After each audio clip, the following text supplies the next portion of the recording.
Rode microphones are the official microphones of Be Terrific. Find out more at rodemic.com.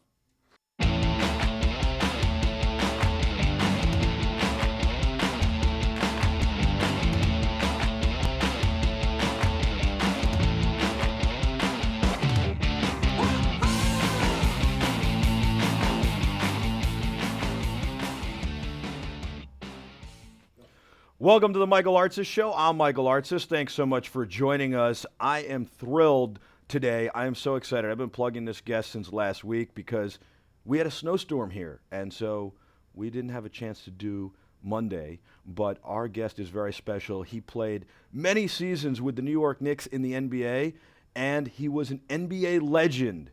He is famous for the dunk over Michael Jordan.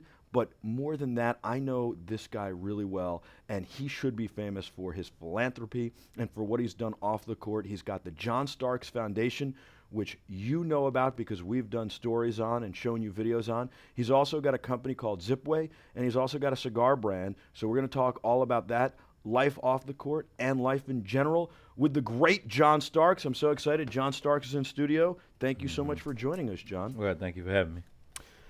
John, talk about your getting into the NBA because you were such an underdog. I think that's what made you so popular in New York is that you were basically New York, right? New York is all about blue collar guys and all that stuff, and you were kind of that blue collar guy. Tulsa, Oklahoma, to the bright lights in the big city of New York.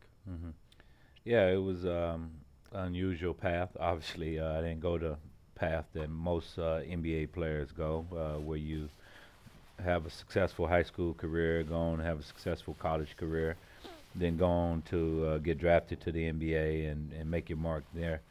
You know, I wasn't, didn't have a successful high school career.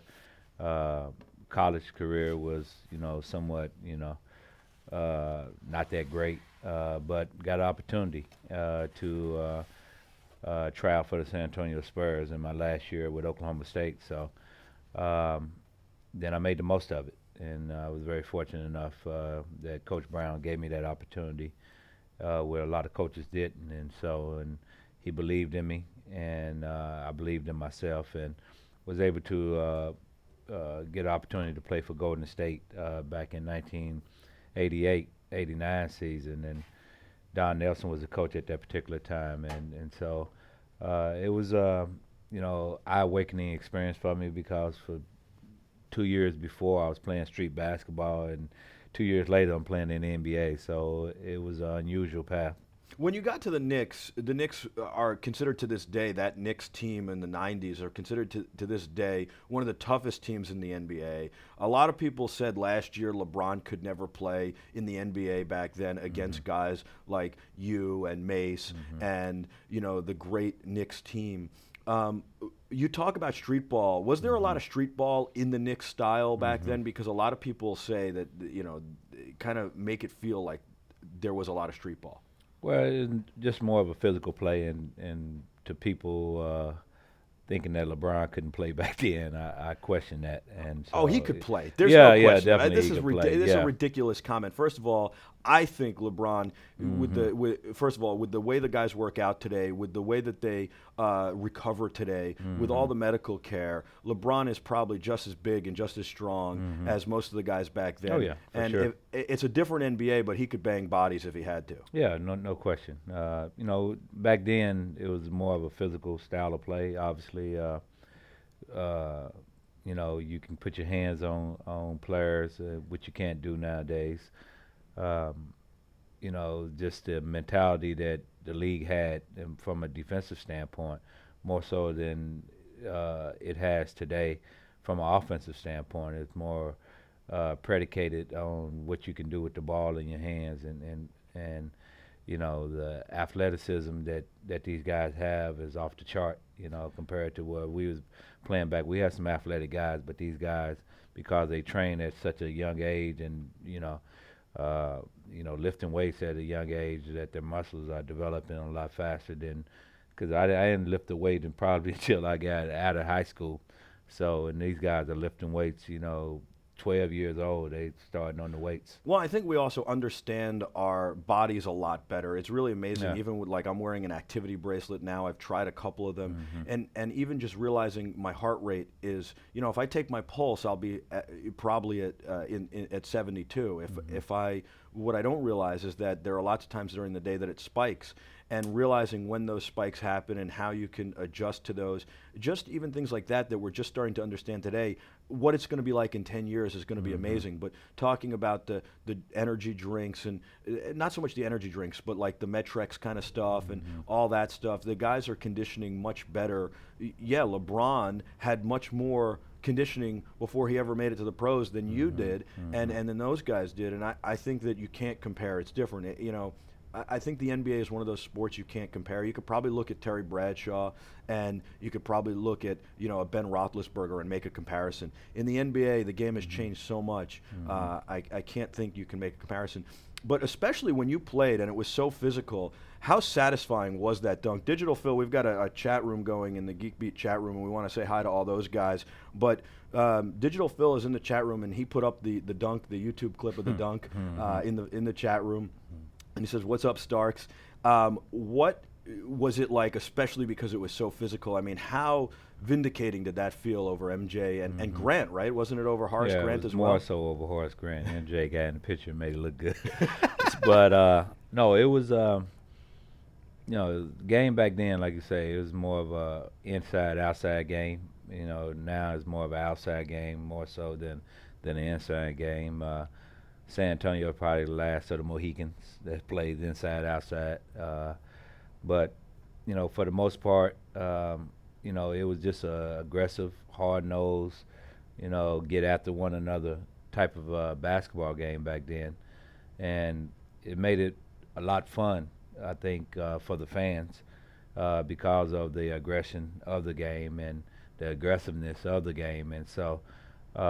Fans come up to me all the time and say we miss those times, you know what I mean? Because I think when the games was physical like that, it brought out the competitiveness in each team, and it made for rivalries. It made rivalries was born during those times because of you had to fight and claw for every victory, and so I think that's where those rivalries are was so great. You know what I mean? Us with Indiana, us with Chicago, Miami. I mean, Games those were like that, such yeah. great matchups. Back then I was so focused in hockey. I'm a big hockey guy, but I've always been a Knicks fan. I actually have I will not get rid of these. I have a pair of game shorts from the '93 season. My wife Yeah. is like, they're falling apart. My wife is like, get rid of them, and I wear them whenever I travel. And they're my like hotel shorts. Yeah, I get you. But I love them, and I was so captivated by the Knicks in that era, and by you guys, and by how hard you played. And I think a lot of that is because of the matchups. I mean, and the players. Like Reggie got so into it with Spike Lee on the sidelines, right? And with the players, and there was so much. The Bulls were so good, and they were such a powerhouse, but yet there was so much hope and opportunity there, and there was such a rivalry. It was great. What was it like playing with Patrick Ewing? He seems like he was a great leader on and off the court. I know his work off the court these days is just phenomenal with charitable causes in the New Jersey area. But what was it like playing with Patrick? He was great. He was a warrior. Patrick was definitely a warrior. He was our leader of the team. A great teammate, a great friend. He's a guy who you knew he had your back at all times. We're still great friends to this day, and that's a testament to, each player on that team. We all got along with one another. We still talk to this day, and it was more of a brotherhood than anything, with our team. Riley kind of, put us together in that manner is that, we made sure that we protected each other's back. We went out there and we played our hearts out, not just for ourselves, but for New York in general. And so I think that's why the fans really appreciated those teams back in the 90s, because they know we was out there fighting very hard to get wins. You guys were, and I think what people don't realize too is a lot of times Pat and even you and all the guys really fought through injuries. I mean, Patrick really suffered from those knees from day one, and I think that I feel like you guys worked through a lot more injuries than guys play with today. Yeah, well, that was just our mentality. Yeah. You know, we used to tell Patrick all the time, sit down. You know, it was hard for him just to take a day off, even in practice. You know, he would be the first there getting his work in and be the last to leave. And you know, that's a sign of a leader, you know. Um, you know, he inspired each and every player on that team to, you know, put forth their best effort. And so that's what great leaders do. And you know, so we appreciated him and for what he had to go through and what he had to deal with, being the anchor of the defense, being you know, anchor of the offense, you know, dealing with all, you know, the media and taking the fall for everything. But you know, he did it with grace, and so we appreciated that.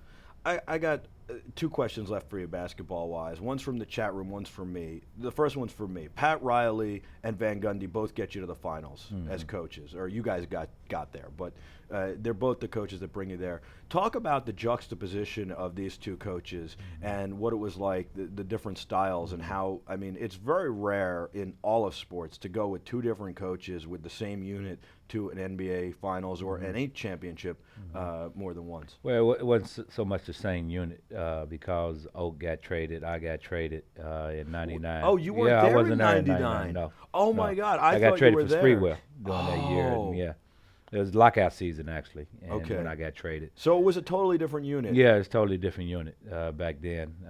You had, you know, still some players on that. I don't think Patrick even played during the finals. I think he was hurt during that. Yeah, that's right. He was hurt. In '99. So, but you know, Jeff was just he was similar to Rouse in aspect because Rouse taught him, you know, everything he knew about the game of basketball, and Jeff was a hard worker, you know. But Rouse was, you know, one of the best ever. You know, he was a great motivator, great leader, a student of the game.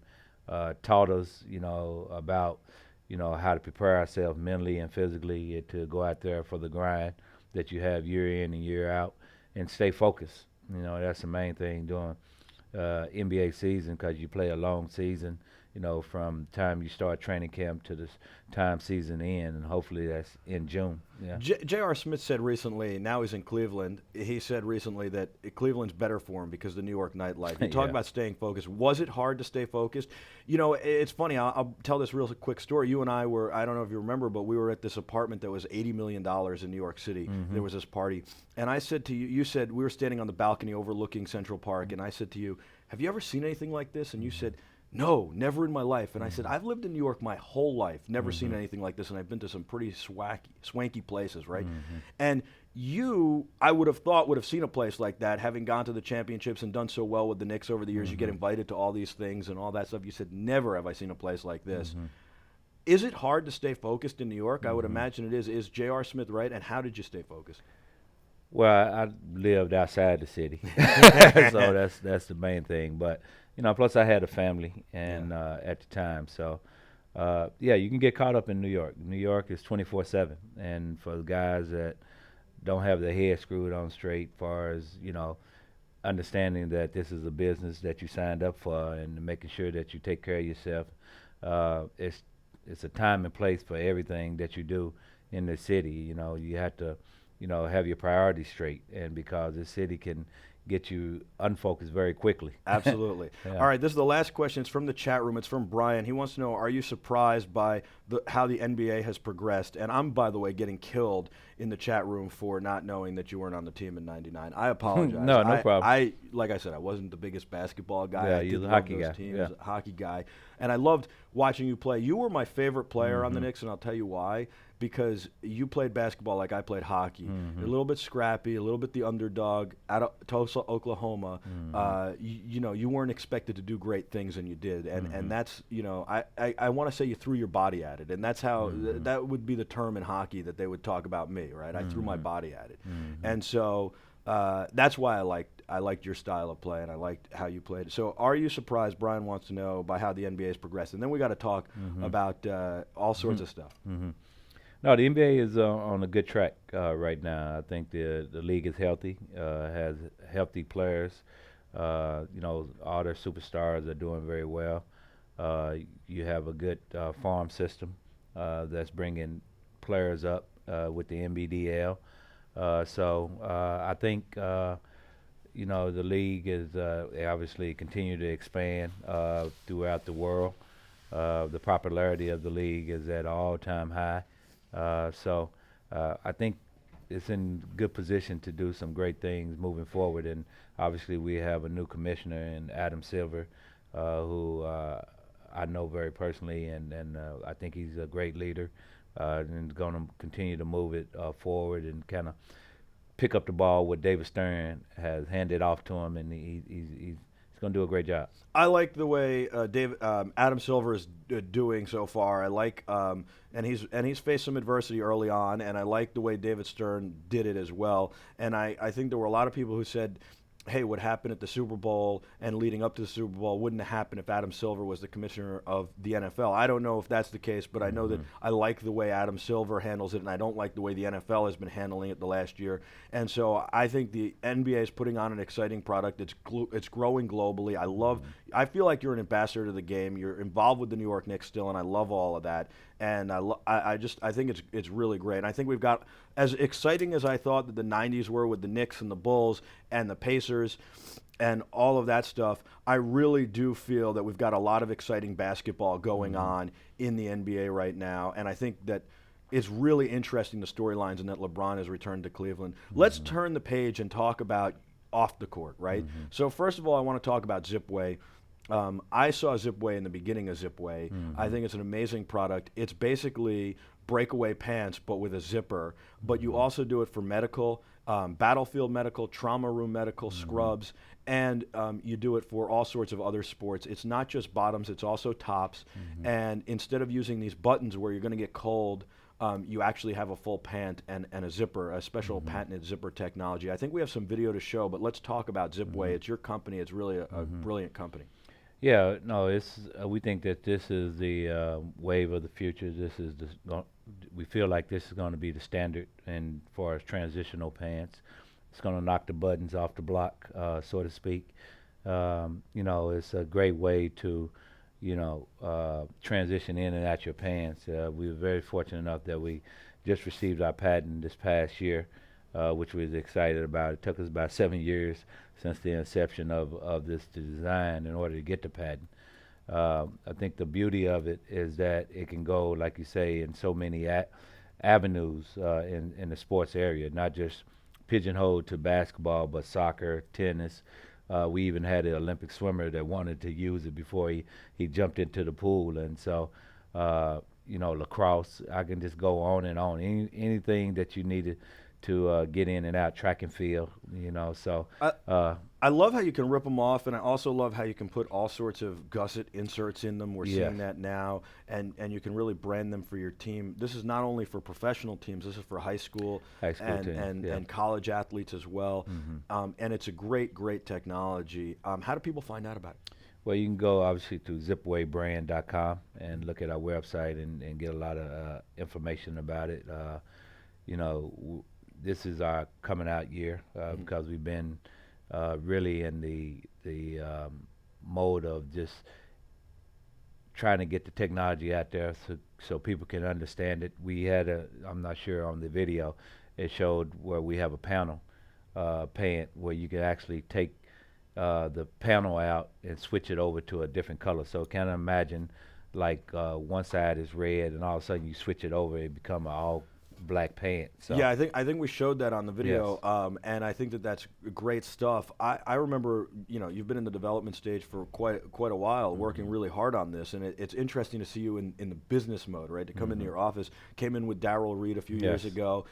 We watched some of his footage, him playing in the NFL, and you were blown away by that. That was a fun experience watching you guys connect, and then him being blown away by the pants and wanting to wear them on the for warming up and on the sidelines and all that stuff, and realizing how great they are. So I really, like them a lot and think they're great. And we have to get a couple pairs in here to show the audience at some point. Yeah, for sure. I think they're awesome. And of course, this isn't going to be the last time we do stuff. We're going to be together with you at your bowling event and some other stuff that's coming up. And a lot of that is for the foundation, the John Starks Foundation. And we've already shared with the folks Oakley in the Kitchen, which is pretty amazing, which was for the foundation, where Charles Oakley, a former teammate, former New York Knick, donated his cooking skills, which he's really good at. Yeah, he's very good. To somebody who would pay to have him cater dinner. And he made dinner for everybody to give the money to the foundation. And then, of course, we covered the golf tournament. And what you guys do is you raise money for kids in Tulsa, Oklahoma, and the New York area to give them scholarships. You started this not when you retired, but in the middle of your career. That's an amazing thing. Yeah, well, it's been going on 21 years now, and that's a testament to what we've been doing and the success that we've had over the years. We've seen a lot of, athletes, come and go as far as with their foundations, but ours are, we do a great job of making sure that, whatever we do as far as raising the money, that it gets to where it needs to get to, and that's the students. And so we're very fortunate enough that we have a lot of supporters over the years that's been sticking by us, that believes in our process of what we do in order to, get the money out and making sure that, kids are going on to, get their education and making sure that they give back to the community. So we're very fortunate enough that I'm very fortunate enough that I have a young lady by the name of Jennifer Alpert, who's the director of my foundation, who's been doing an incredible job since we started this foundation and raising money and making sure that everything is going to plan as far as doing things. What I was going to say, I was going to bring up Jen. She's an amazing woman, Jen Alpert. I've known her for a while now. And what it is that there are so many charities that have so much bloat and fat. And I always talk about this, like a charity is so important. It's so important to give back. Whether it's time, whether it's resources, or it's money, you have to give back. That's true. But the key is to find the charities that actually give the most amount of money back. Yes, they have to have some overhead. They can't run without overhead. But there are a lot of charities that are bloated. It's interesting. I was talking to somebody a couple weeks ago, just hypothetical. What if you won the $500 million lottery right now? Somebody who's older, they're kind of towards the end of their life, have done pretty well. Maybe they've got another 10 years left. And they said the hardest part about winning would be figuring out who to give the money to. And I was like, what? And they said, figuring out who to give the money to that would responsibly use it and wouldn't have all this bloat. What charities? And I realized that, they were right when they said this. And so I thought, wow, that's what I've been saying for years, always on the air, is, give to charities that really are about getting it to the people. And Jennifer runs such a tight ship. She does such a great job of making sure that every dollar the foundation spends is a positive dollar, and that's going to return too. And that she also tries to get everything she can for as little as possible. And she works so hard to do that. She does such a great job. It's really amazing. It's not easy to find somebody like her. No, it's not. It's not. I've been very fortunate enough that I was able to connect with her early on in my career, and what she's been doing over the course of 20-some years has just been amazing. She's like a one-man show. She does everything. She wears all hats, and so I'm very fortunate to have her.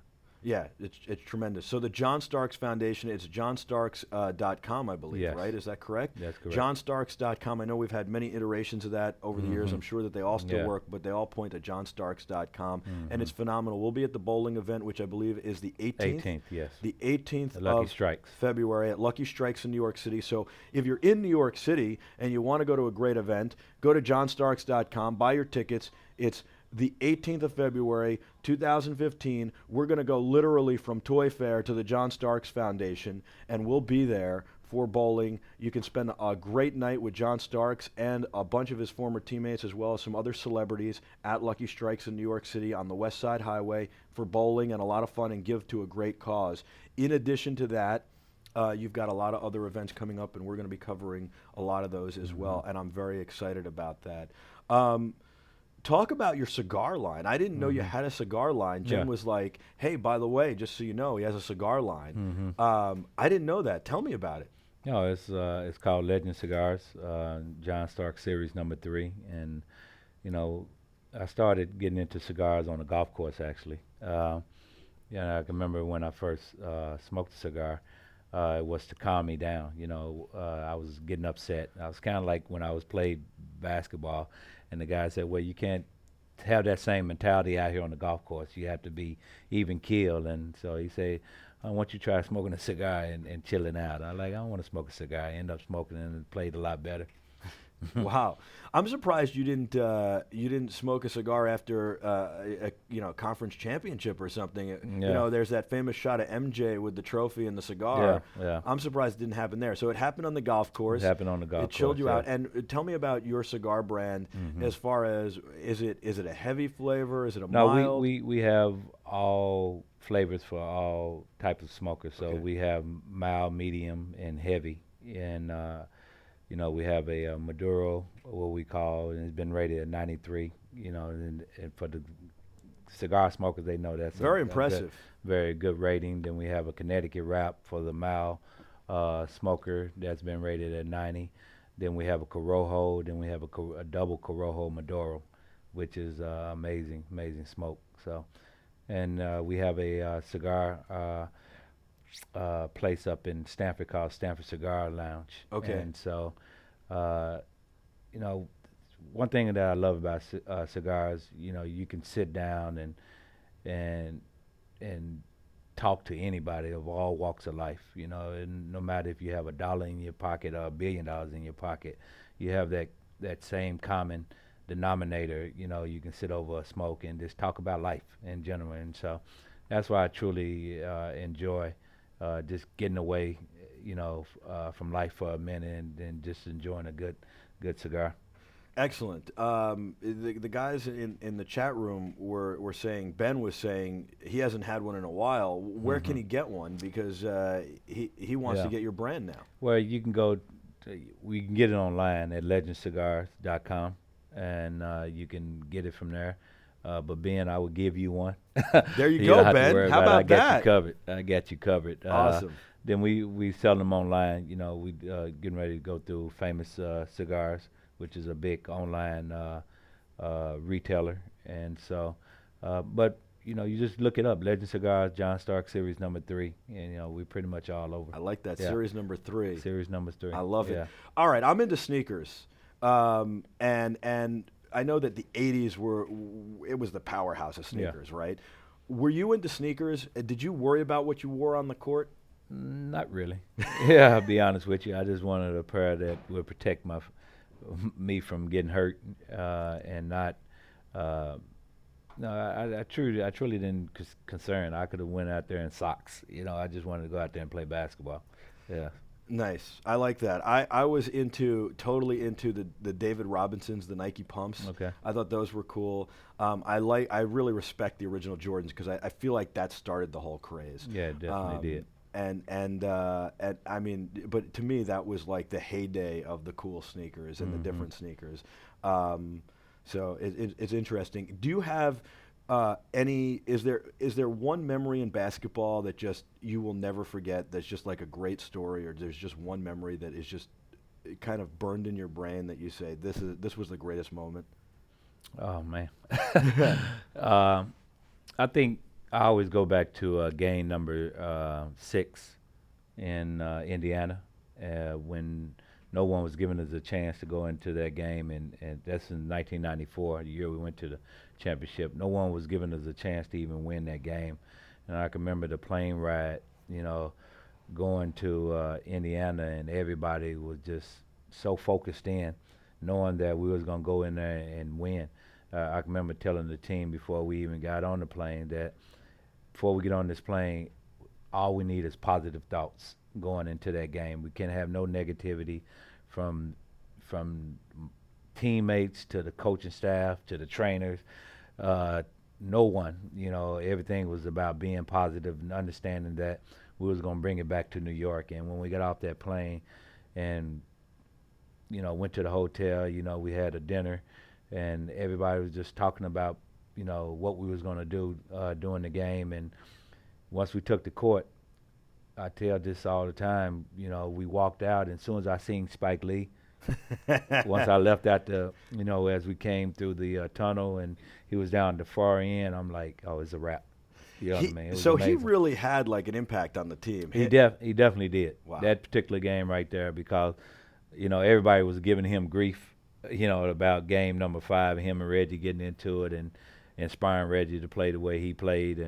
And so, but just to see him out of that draped in Knicks garb, it was just like amazing. So we all saw him. It was just like took us to another level. I love that. Real quick, because I know you got to run. I've got 2 things for you. In the chat room, they want to know if you watched the FIBA championship and what you thought of it. But I want to know first, what was it like? You and the Rangers winning the cup. You guys right there. Mm-hmm. New York was crazy for our teams. What was that like? Oh, it was crazy. The city was just at an all-time high. I mean, the energy level, it was night after night. Either we was playing or the Rangers was playing. I didn't have guys come up to me and say, we didn't sleep for about a month.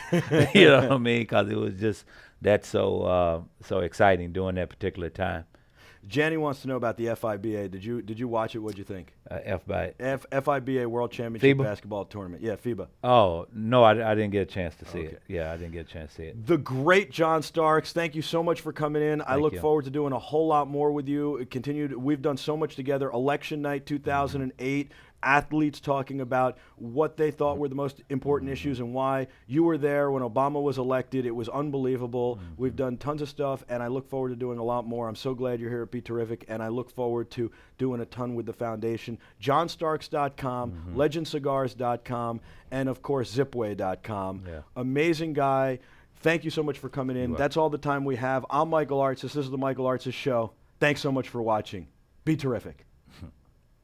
At Be Terrific, we do a lot of events and bring you a lot of great coverage. But we need to spread the word about Be Terrific, and you guys do a great job at doing that for us. We really appreciate that. But to do it fully, we need branding. And when we do these events, we need to be able to set up quickly and easily and have a home base, to be able to create a set, protect our gear, and shield our talent from lights of the event we're in, so we can add our own lighting and hang our cameras.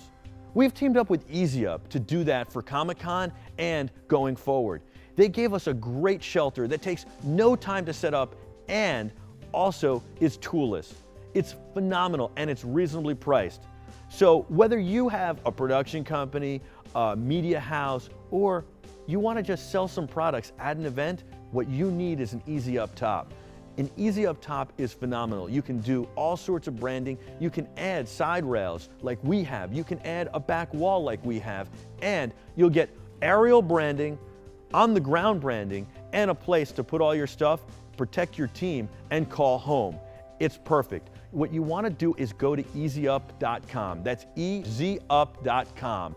Talk to Wayne Dove. He's a sales guy there. He's amazing. He's become a good friend, and he took good care of us. He's the one who got us our tent. They've got great people there, they've got a great team, and they've got a great, rich, storied history. There's no better shelter, there's no faster shelter than EasyUp. It sets up in minutes, it's fire tested and fire rated, and it's fire retardant. They're really, really structurally sound, and they look beautiful. How could you beat that? Oh yeah, I forgot. They're reasonably priced. So that's the kicker. Go to easyup.com. Tell Wayne that Be Terrific sent you. They'll take good care of you, don't worry, and have your company represented well at your next event. And it only takes minutes to set up and break down and then set up again. Look how amazing it looks. I am so excited about this. Thank you, EasyUp. Introducing a portable, solar-powered charging solution that moves at the speed of life. Family vacations, long road trips, in the airport, around campus, on the trail, the lake, or the links. The DuoFlex puts the power of the sun in the palm of your hand. With a removable battery pack, dual configuration, and a weather-resistant, rugged design, the DuoFlex fits every lifestyle and every activity. Freedom to live, to move, to play, to be fully charged.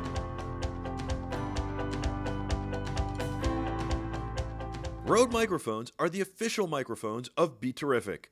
Find out more at rodemic.com.